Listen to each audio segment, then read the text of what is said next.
Napapansin mo ba minsan parang off yung vibes mo? Yung tipong bigla ka na lang napapagod, mood swing, tapos yung skin mo parang dull? Ito ay wellness supplement na specially designed para sa mga babae 18 years old pataas. Gawa siya sa wild berries, blueberries, at soybean sprouts. Rich na natural antioxidants at plant nutrients para tulungan isupport ang overall glow at good vibes mo. Totoo! It also helps skin smooth, soft, and radiant. Supports your natural body balance para mas steady yung energy mo. Hindi lang yan may plant-based antioxidants na pwedeng makatulong mag-reduce ng dark spots at freckles. Kaya naman nakaka-fresh ng feeling at pwedeng makatulong magpa-relax. Totoo! At higit sa lahat, pwede ring makatulong sa mga common signs ng skin aging tulad ng dryness o dullness. Sa packaging pa lang nakalagay na nakakatulong ito i-support ang female balance at well-being. At pwedeng makatulong i-manage yung usual na nararanasan pag nagkaka-age tulad ng skin dryness, hot flashes, difficulty sleeping at pagod. Totoo, 2 tablets lang, twice a day with meal at pwede kang mag-start sa glow up journey mo. Pero take note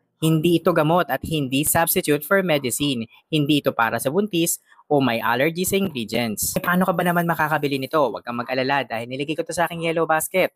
Basta mag-follow ka muna sa akin, mag-subscribe ka, mag-comment ka, mag-heart ka, ilagay mo na rin ako sa iyong favorites at i-share mo na rin. O kung mabibigyan ka ng chance na baguhin ang isang bagay sa katawan mo o skin mo ngayon, ano ang uunahin mo? I-comment mo nga.